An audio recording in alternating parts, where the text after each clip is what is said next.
Hello everyone, welcome back to Kishori accounting classes. कैसे हैं आप सब? आई होप आप सब अच्छे होंगे। स्टूडेंट्स, हमने लास्ट टॉपिक खत्म किया था अकाउंटिंग प्रिंसिपल्स। आज हम स्टार्ट करने वाले हैं बेसिस ऑफ अकाउंटिंग। तो स्टूडेंट्स, अगर आप चैनल पर नए हैं, फर्स्ट टाइम विजिट कर रहे हैं, तो चैनल को सब्सक्राइब कर दीजिए और बेल बटन दबा दीजिए साथ में, ताकि जो भी वीडियो मैं अपलोड करूँ उसका नोटिफिकेशन आपको मिल सके। तो चलिए स्टूडेंट्स, स्टार्ट करें हमारा अगला topic, basis of accounting. Student, basis of accounting क्या है? अकाउंटिंग बेसिकली ये अकाउंटिंग करने के दो तरीके हैं कि आप कैश बेसिस पे भी कर सकते हैं अकाउंटिंग को और एक्रूअल बेसिस से भी कर सकते हैं। Cash basis of accounting, accrual basis of accounting, ये दो बेसिस है अकाउंटिंग की। कैश बेसिस ऑफ अकाउंटिंग क्या कहती है? ये कहता है कि हम वही ट्रांजेक्शन्स रिकॉर्ड करें बिजनेस में जो कैश पे हैं। मतलब सिर्फ कैश ट्रांजेक्शन्स को रिकॉर्ड किया जाए। बिजनेस में जब कैश आए तो उसे रिकॉर्ड करो, और बिजनेस में से जब हम कैश पे करते हैं, कोई पेमेंट करें, तो उसे रिकॉर्ड करो। हमारी कैश बेसिस जो है वो ये कहती है। लेकिन स्टूडेंट्स, जो लोग बिजनेस करते हैं, तो बिजनेस में तो क्रेडिट ट्रांजेक्शन्स भी होती है और भी बहुत सारी ट्रांजेक्शन होती हैं। जैसे कुछ एक्सपेंसेस होते हैं जिनको हम लेटर पे करते हैं, उसी टाइम पे नहीं करते, बाद में पे करते हैं। तो ऐसे में जो कैश बेसिस है वो हमारे को सूट नहीं करती है। किनको? जो लोग बिजनेस करते हैं उन्हें क्या सूट करती है? Accrual basis. Accrual basis of accounting क्या कहती है कि आप बिजनेस में हर तरह के ट्रांजेक्शन को रिकॉर्ड करो, चाहे वो कैश ट्रांजेक्शन है, चाहे वो क्रेडिट ट्रांजेक्शन है। अगर आपकी कोई इनकम हो रही है, कैश पे हो रही है, तो भी रिकॉर्ड करो। अगर कोई इनकम जनरेट हो गई है, अभी कैश रिसीव नहीं हुआ, लाइक आप कोई क्रेडिट सेल कर रहे हो, ठीक है, सामान बेचा मगर कैश अभी रिसीव नहीं हुआ है, क्रेडिट पे है, तो एक्रूअल बेसिस क्या कहता है कि आप उसे भी रिकॉर्ड करो। ठीक है, पेमेंट बाद में आएगी, कोई बात नहीं, लेकिन जिस टाइम की आपकी ट्रांजेक्शन है, जिस टाइम वो इनकम आपकी जनरेट हो गई, उस टाइम में आप उस ट्रांजेक्शन को रिकॉर्ड कर दो। जैसे सामान सेल किया, उसे रिकॉर्ड कर दो। सेम वैसे ही एक्रूअल बेसिस क्या कहता है?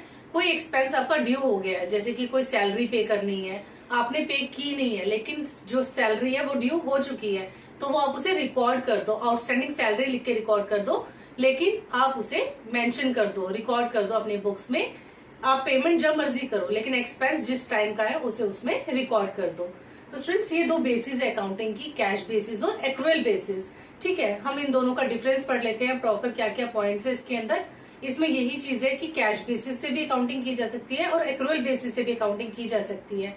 लेकिन जो हमारा बिजनेस है, जो लोग बिजनेस करते हैं, उन्हें कौन सी अकाउंटिंग सूट करती है, वो कौन सा फॉलो करते हैं? एक्रूअल बेसिस ऑफ अकाउंटिंग को फॉलो करते हैं, क्योंकि उसमें एक ट्रू और फेयर पिक्चर जो है हमारे पूरी बुक्स की, फाइनेंशियल पोजीशन की सामने आती है। जबकि कैश बेसिस पे बहुत सारी चीजें जो होती है वो हिडन रह जाती है, उसमें एक प्रॉपर एक फेयर पिक्चर सामने नहीं आ पाती है, क्योंकि हम इसमें वही ट्रांजेक्शन्स रिकॉर्ड करते हैं जिसमें हम कैश रिसीव कर रहे हैं या कैश की पेमेंट कर रहे हैं। बाकी जो क्रेडिट की ट्रांजेक्शन है उसे इग्नोर कर दिया जाता है कैश बेसिस में, जबकि एक्रूअल बेसिस में ऐसा नहीं होता है। तो चलिए इसके डिफरेंस के साथ इसको आगे समझते हैं। स्टूडेंट्स, कैश बेसिस क्या कहती है? It record only cash transactions. इसमें सिर्फ कैश ट्रांजेक्शन्स रिकॉर्ड की जानी चाहिए। जबकि एक्रूअल बेसिस कहता है, ये हमने अभी भी पढ़ा, it makes a complete record of all cash as well as credit transaction. ये कहता है कि आप सभी ट्रांजेक्शन्स का प्रॉपर रिकॉर्ड बनाओ, चाहे वो कैश ट्रांजेक्शन हो, चाहे वो क्रेडिट का ट्रांजेक्शन हो, राइट। दूसरा, only those incomes are recorded which have been received in cash. कह रहे आप सिर्फ वही इनकम्स को रिकॉर्ड करो जो हम कैश में रिसीव कर रहे हैं। जबकि एक्रूअल बेसिस क्या कहता है? All incomes are recorded whether cash is received for them or not. जैसे कि हमने सेल्स के एग्जांपल के साथ समझा, ये कहता है कि आप सभी इनकम्स को रिकॉर्ड करो, चाहे आप उसके लिए कैश अभी रिसीव कर रहा है कि नहीं कर रहा है, बट आप उस चीज को रिकॉर्ड कर दो। सेम वैसे ही, only those expenses are recorded which have been paid in cash. Cash basis क्या कहता है? आप सिर्फ उन एक्सपेंसेस को रिकॉर्ड करो जिसकी आपने पेमेंट कैश में की है। जबकि एक्रूअल बेसिस क्या कहता है? All expenses are recorded whether cash is paid for them or not. आप सभी एक्सपेंसेस को रिकॉर्ड करो, चाहे आपने उसके लिए कैश पे किया है चाहे नहीं किया है। नेक्स्ट है, it does not take into consideration outstanding expense, prepaid expense, accrued incomes और इनकम रिसीव इन एडवांस। ये इन सब आइटम्स को भी कंसिडर नहीं करता है। कौन? Cash basis. यानी कि कोई आउटस्टैंडिंग एक्सपेंस हो रहा है, या कोई हम एडवांस में कोई पे कर रहे हैं, कोई एक्सपेंस एडवांस में पे कर रहे हैं, प्रीपेड एक्सपेंस है, या कोई इनकम रिसीव इन एडवांस है, या कोई एक्रूड इनकम है, ऐसी इनकम जो हमारी ड्यू हो गई है बट हमने रिसीव नहीं की है, बट ड्यू हो चुकी है।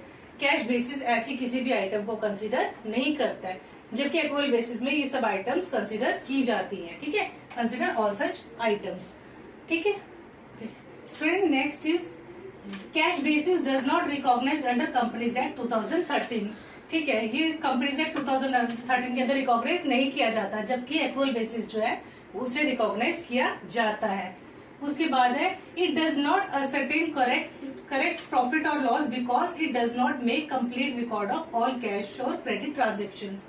स्टूडेंट्स ये कह रहे हैं कि जो कैश बेसिस है उससे हमें एक करेक्ट पिक्चर नहीं मिलती है प्रॉफिट एंड लॉस की। क्यों? क्योंकि इसके अंदर हम हर ट्रांजेक्शन को रिकॉर्ड नहीं करते हैं, क्योंकि इसमें कंप्लीट रिकॉर्ड नहीं होता है कैश और क्रेडिट ट्रांजेक्शन्स का। हम सिर्फ इसमें कैश ट्रांजेक्शन्स को ही रिकॉर्ड करते हैं, इसीलिए कंप्लीट रिकॉर्ड ना होने की वजह से हम एक प्रॉपर प्रॉफिट एंड लॉस जो है वो इसमें कैलकुलेट नहीं कर सकते।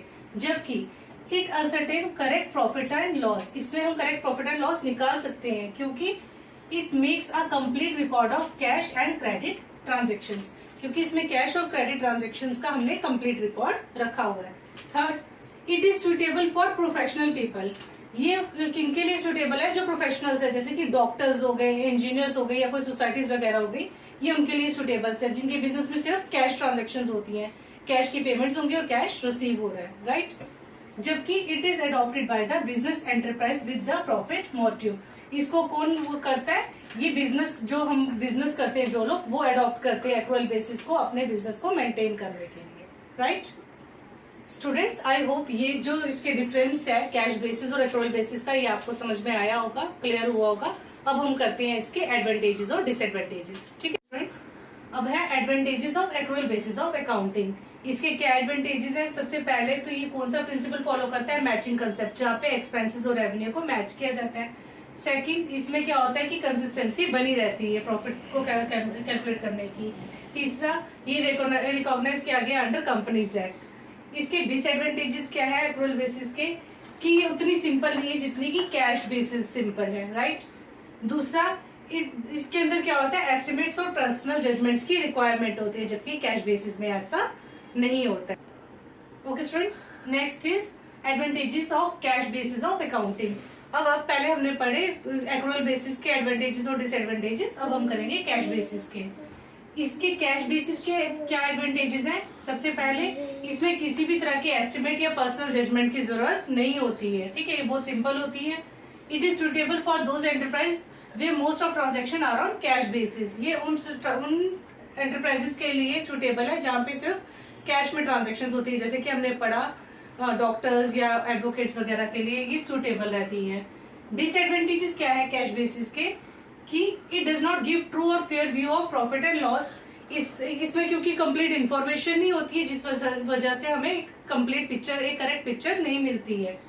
यानी कि हमें ट्रू और फेयर प्रॉफिट एंड लॉस या फिर फाइनेंशियल पोजीशन का पता नहीं चलता है कैश बेसिस में।